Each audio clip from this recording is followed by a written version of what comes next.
The FDA just approves the very first generic weight loss injectable obesity drug. Let's talk about it.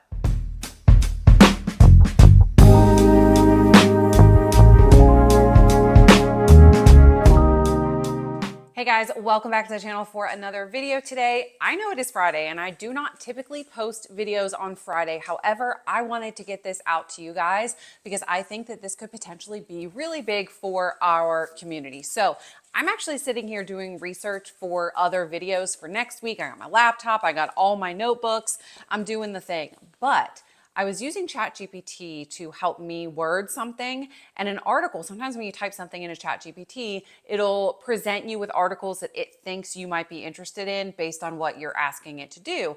And it pops up this article from Reuters, which I am going to link down below.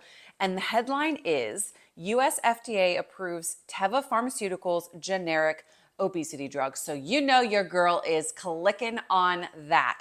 And we need to talk about it. So yesterday, on August 28th, 2025, this is when this article was published. The U.S. Food and Drug Administration approved generic Saxenda, which is liraglutide, for the use of obesity. So previously, people that were using Saxenda or liraglutide for weight loss were doing so off-label, okay? Now, before anybody comes at me and says it's not as effective, yada, yada, yada. I'm aware of that. That's not really where we're going with this, okay? Just hold, please, hold. If you don't know what liraglutide is, it is a once daily injection, which again is why it's not usually the first choice, used typically to treat obesity. And well, no, I'm sorry, diabetes and off-label obesity.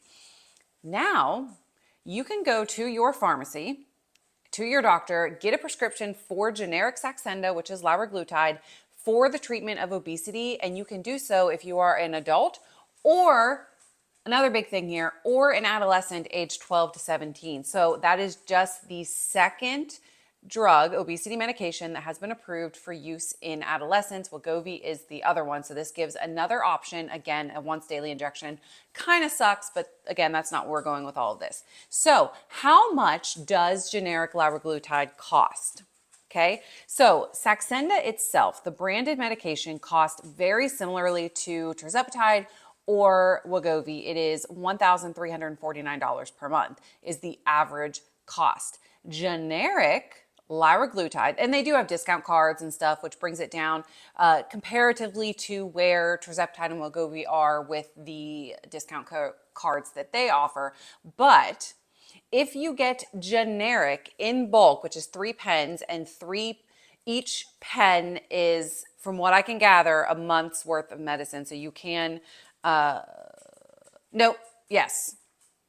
I don't know. Somebody clarify that on me. I'm not getting a clear answer currently, but you can get a pen of generic liraglutide potentially for $100 to $250 per pen, depending on where you are, depending on what GoodRx coupon you have, dependent on insurance coverage, dependent on all that stuff. Somewhere between $100 and $250 per pen, which would make it significantly cheaper than all of the other options. Now, why is this a big deal? And do I think it's going to drive anything else? It's a big deal because it's the first generic that is being approved, and it is going to, one of the very large deciding factors in people on whether or not they go on a GLP-1 or whether or not they stay on a GLP-1 long-term is cost, because there are no generic approved forms of Wegovy or tirzepatide, right?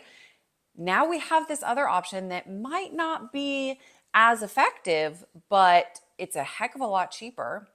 So if we think of the GLP-1 landscape, right? So we have, if we're rating them on least effective to most effective, we could do liraglutide, of the ones that are approved for use, right? We could do liraglutide, semaglutide, and then tirzepatide. So it's like every new one that comes out, it's a step better. It's a step more importantly. However, if you're on maintenance, if you've lost all the weight that you want to lose and you just want something for maintenance, are we going to have a ton of people switching from branded Mounjaro or even compounded tirzepatide or semaglutide to this much more affordable option of liraglutide? if it was not for a daily injection, I probably would do it. If cost was a big enough issue, I would do it either way and give myself a daily injection. So what I think this might do is drive a lot of people who either are using low doses for like perimenopause or whatever, or people who are doing microdosing, or people who have already lost all their weight and want to move to maintenance, move to a more affordable option, or just people that can't afford even compound prices and want to go to a more affordable option. So is this going to turn around and drive other prices even lower? Now, we also have the huge thing that happened yesterday with Mochi and Lily. And I know I said I wasn't going to touch on this, and I'm not really, because legal stuff is just legal stuff, and my brain does not compute in that way. However, what I gathered from everything that I watched, and I watched several people's takes on this, and I actually was on the live with Lee and Dave and Chris, and there was one other girl who I wasn't familiar with, but she was in there as well, talking about it. So I am up to date. I just don't feel like I could relay it properly. However, what I did learn, the gist of it is that it was actually good news for compounding, with the way that the judge was asking for more proof from Lily, and they were asking for them to clarify certain things. It seemed as if, do they even really have a case that they can prove against Eli Lilly or against Mochi, right? So we have Lily potentially losing or not being able to go forward on this really big compounding lawsuit, like the one that they have hung all their money on, is the stuff that they claim that Mochi did, right? And then we also have the FDA approving a GLP-1 that is in generic form for weight loss. And the two of those things together, are they going to pressure Big Pharma, Novo Nordisk, and Eli Lilly to come down on prices in order to be competitive? That's my question. That is what I'm posing in today's video. And when I read that article, that was the first thing that really popped into my mind. Like, is this going to help drive prices lower in combination with compounding kind of not going anywhere? There are a couple of other things that have happened in the legal space in terms of GLP-1 and Eli Lilly and lawsuits that suggest that compounding is going to come out ahead on this fight. Now I'm just hoping for the UK to get some compounding over there, because right now, as we all know, I'm switching topics here, but as we all know, the UK's price hike is coming up. Are they going to start the compounding thing? Is that going to become an issue over there?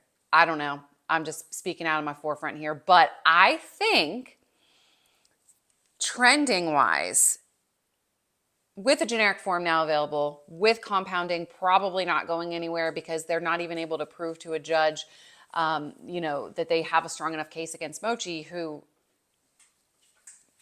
enough said about that.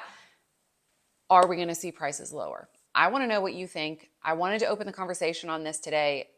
Come at me. Let me know what your thoughts are on this. Have you ever tried liraglutide? Would you ever try liraglutide? And now that you know that it's available for obesity and covered, would you go that option now just from a cost factor? So let me know all of the thoughts down below. I want to have an open conversation about this, but I felt like I needed to share this information with you and share where my brain is going and where I think it's going to go. So I'm going to see how this evolves over the next couple of days. Maybe we will touch on this again in my update video. I'm going to be following this closely. But yeah, this is the kind of news that your girl likes to break, that I can compute and devour in my mind.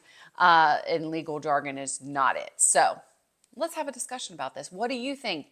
Are we going to get lower prices?